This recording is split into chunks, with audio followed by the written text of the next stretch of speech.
പാണക്കാട് സാദിഖ് അലി ശിഹാബ് തങ്ങൾ അദ്ദേഹം മുസ്ലിം ലീഗിൻ്റെ സംസ്ഥാന അധ്യക്ഷനാണ്. പാണക്കാട് കുടുംബത്തിലെ മുതിർന്ന അംഗമാണ്. ആ നിലയിൽ മുസ്ലിം സമുദായത്തിൻ്റെ ആത്മീയ കാര്യങ്ങളിൽ ഇടപെടുന്ന ആളുകൂടിയാണ്. മുസ്ലിം സമുദായത്തിൻ്റെ ആത്മീയ നേതാവ് എന്ന് വേണമെങ്കിൽ പറയാം. അദ്ദേഹം നിരവധി പള്ളികളുടെ ഖാലി കൂടിയാണ് എന്ന് എല്ലാവർക്കും അറിയുന്ന കാര്യം തന്നെയാണ്. ആ സ്ഥാനത്ത് ഇരിക്കാൻ അദ്ദേഹം യോഗ്യനാണോ? ഈ ചോദ്യം ചോദിച്ചിരിക്കുന്നത് കെ.ടി. ജലീലാണ്. മുൻ മന്ത്രിയും മുൻ MLA-യുമായ കെ.ടി. ജലീൽ അദ്ദേഹത്തിൻ്റെ ഫേസ്ബുക്ക് പോസ്റ്റിലൂടെയാണ് ഈ ചോദ്യം ഉയർത്തിയത്.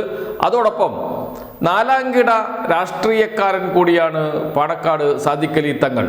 അങ്ങനെയുള്ള ഒരാൾക്ക് എങ്ങനെ ഖാലിസ്ഥാനത്ത് തുടരാൻ കഴിയും എന്ന ചോദ്യമാണ് കെ.ടി. ജലീൽ ചോദിക്കുന്നത്.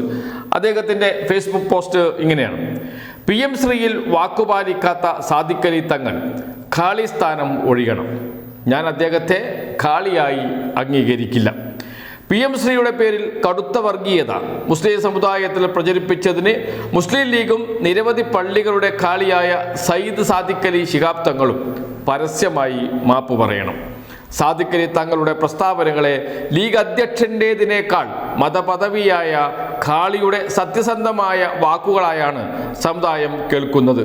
പറഞ്ഞ വാക്കും പഴയ ചാക്കും ഒരുപോലെ എന്ന് കരുതുന്ന വെറുമൊരു നാലാംകിട രാഷ്ട്രീയ നേതാവാണ് സാദിഖ് അലി തങ്ങളെങ്കിൽ ഖാലിസ്ഥാനം അലങ്കരിക്കാൻ ഒരർത്ഥത്തിലും അദ്ദേഹം യോഗ്യനല്ല. PM ശ്രീയുടെ കാര്യത്തിലും വീര്യം കുറഞ്ഞ മദ്യത്തിൻ്റെ കാര്യത്തിലും അത് ജനങ്ങൾക്ക് ബോധ്യമായിരിക്കുന്നു. ഏതു വാക്കിന് സ്ഥിരതയില്ലാത്ത ഏമ്പോക്കിക്കും കയറിയിരിക്കാൻ പറ്റുന്ന കസേരയല്ല ഖാളിമാരുടേത്. ഖാലിസ്ഥാനം വാക്കിന് വില കൽപ്പിക്കുന്ന പണ്ഡിതന്മാർക്ക് ഒഴിഞ്ഞുകൊടുത്ത് സാദിഖ് അലി തങ്ങൾ മാന്യത കാട്ടണം. അതല്ലെങ്കിൽ മഹല്ലു കമ്മിറ്റികൾ അദ്ദേഹത്തെ ഖാളിയുടെ കസേരയിൽ നിന്ന് മാറ്റി വാക്കിന് സ്ഥിരതയുള്ള പണ്ഡിതന്മാരെ നിയമിക്കാൻ തയ്യാറാകണം. PM ശ്രീയുടെ കാര്യത്തിൽ സാദിഖ് അലി തങ്ങളുടെ നിലപാട് VD സതീശൻ സർക്കാരിൻ്റേതാണെങ്കിൽ അദ്ദേഹത്തെ മേലിൽ ഖാളിയായി അംഗീകരിക്കാൻ ഞാൻ സന്നദ്ധനല്ല. താങ്കളുടെ മതവിധി ഞാനടക്കമുള്ളവർ ചവറ്റുകൊട്ടയിൽ എറിയും. ഇക്കാര്യം പരസ്യമായി പ്രഖ്യാപിക്കാൻ എനിക്ക് അശേഷം മടിയില്ല. LDF സർക്കാർ ഒപ്പിട്ടതുകൊണ്ട് പിന്തിരിയാൻ കഴിയില്ലെന്ന ലീഗിൻ്റെയും സതീശൻ്റെയും വാദങ്ങൾ പച്ചക്കള്ളമാണെന്ന് മനസ്സിലാക്കാൻ ലീഗ് അഖിലേന്ത്യാ ട്രഷറർ PV അബ്ദുൽ വഹാബിൻ്റെ ചോദ്യത്തിന് രാജ്യസഭയിൽ മന്ത്രി നൽകിയ മറുപടി മാത്രം മതി. ഈ സന്ദർഭത്തിൽ തന്നെ അത്തരമൊരു ചോദ്യം ചോദിച്ച് സർക്കാരിൻ്റെയും ലീഗിൻ്റെയും വിശിഷ്യ സാദിഖ് അലി തങ്ങളുടെയും തലമണ്ടയ്ക്ക് അടിച്ച വഹാബ് സാഹിബിന് അഭിനന്ദനങ്ങൾ. LDF സർക്കാർ ഒപ്പിട്ട PM ശ്രീക്കെതിരെ ജനങ്ങളുടെ എതിർപ്പ് വന്നപ്പോൾ അത് മരവിപ്പിക്കാനും ആ സർക്കാർ തീരുമാനിച്ചിരുന്നു. ആ നിലപാട് തുടരുന്നതിന് പകരം PM ശ്രീ നടപ്പാക്കാനാണ് സതീശൻ സർക്കാർ ശ്രമിക്കുന്നത്. PM ശ്രീ നടപ്പിലാക്കാനുള്ള ഒരൊറ്റ സ്കൂളിൻ്റെ പേരും LDF നൽകിയിരുന്നില്ല.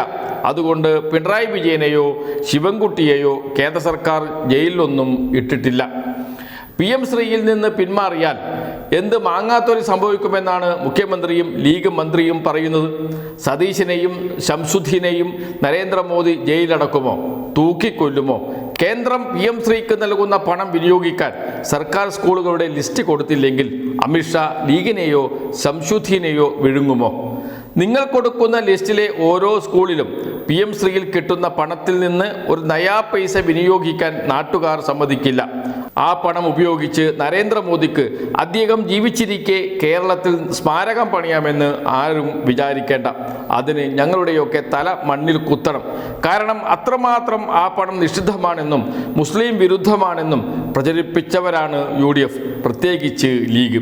കേരളത്തിലെ എല്ലാ സർക്കാർ സ്കൂളുകളും പിണറായി സർക്കാർ നവീകരിച്ചത് ഒരു PM ശ്രീ ഫണ്ടും ഉപയോഗിച്ചല്ല. ആ ഓർമ്മ ഉണ്ടാകുന്നത് നല്ലതാണ് എന്നാണ്. വളരെ രൂക്ഷമായ ഭാഷയിലാണ് വിമർശനം. പാണക്കാട് സാദിഖ് അലി തങ്ങൾ കള്ളം പറഞ്ഞു, വാക്കിന് സ്ഥിരതയില്ല, അദ്ദേഹത്തിനെ തലമണ്ടയ്ക്ക് അടിക്കണം തുടങ്ങിയ വാക്കുകളാണ് അദ്ദേഹം ഉപയോഗിച്ചത്. വളരെ രൂക്ഷമായ ഭാഷയിൽ, ചിലപ്പോൾ ഇത്രയും രൂക്ഷമായ ഭാഷയിൽ പാണക്കാട് സാദിഖ് അലി തങ്ങളെ ഇതുവരെ ആരും വിമർശിച്ച് കാണില്ല. നേരത്തെ മുഖ്യമന്ത്രിയായിരുന്ന ഘട്ടത്തിൽ പിണറായി വിജയൻ പാണക്കാട് സാദിഖ് അലി തങ്ങൾക്കെതിരെ വിമർശനം ഉന്നയിച്ചിരുന്നു. അദ്ദേഹം പാണക്കാട് തങ്ങൾ മാത്രമല്ല മുസ്ലിം ലീഗിൻ്റെ സംസ്ഥാന അധ്യക്ഷൻ കൂടിയാണ്. അതുകൊണ്ട് രാഷ്ട്രീയമായ വിമർശനം അദ്ദേഹത്തിന് എതിരെ ഉണ്ടാകും എന്ന് പിണറായി വിജയൻ അന്ന് പറഞ്ഞതാണ്. അത് വലിയ ചർച്ചയായി മാറിയതുമാണ്. പാണക്കാട് തങ്ങൾ സ്ഥാനം നിലനിർത്തിക്കൊണ്ട് മുസ്ലിം സമുദായത്തിൻ്റെ ആചാര്യസ്ഥാനത്ത് ഇരുന്നു കൊണ്ട് മുസ്ലിം ലീഗിൻ്റെ സംസ്ഥാന അധ്യക്ഷനായി തുടർന്ന് മുസ്ലിം സമുദായത്തെ മുഴുവൻ മുസ്ലിം ലീഗിൻ്റെ കീഴിലേക്ക് കൊണ്ടുവരിക, അതാണ് പാണക്കാട് സാദിഖ് അലി തങ്ങളെ മുസ്ലിം ലീഗിൻ്റെ സംസ്ഥാന അധ്യക്ഷനായി നിർത്തുന്നതിൻ്റെ രാഷ്ട്രീയ തന്ത്രം. അതാണ് ഇവിടെ പൊളിച്ചു കൊടുക്കുന്നത് KT ജലീൽ. എന്തായാലും ഒരു ചർച്ച മുസ്ലിം സമുദായത്തിനകത്ത് ഉയർന്നിട്ടുണ്ട്. സ്ഥിരതയില്ലാത്ത, വാക്കിന് സ്ഥിരതയില്ലാത്ത വ്യക്തിയാണ് പാണക്കാട് സാദിഖ് അലി തങ്ങൾ എന്ന്. അതുകൊണ്ട് തന്നെയാണ് PM ശ്രീ പദ്ധതിയുമായി ബന്ധപ്പെട്ട് VD സതീശനും ശംസുദ്ദീനും ഒക്കെ പറയുന്ന കള്ളങ്ങൾ വിളിച്ചു പറയുകയാണ് പാണക്കാട് സാദിഖ് അലി തങ്ങൾ. അദ്ദേഹത്തിൽ നിന്ന് ഒരിക്കലും അങ്ങനെ ഉണ്ടാകാൻ പാടില്ല. അദ്ദേഹം നിരവധി പള്ളികളുടെ കാളിയാണ്.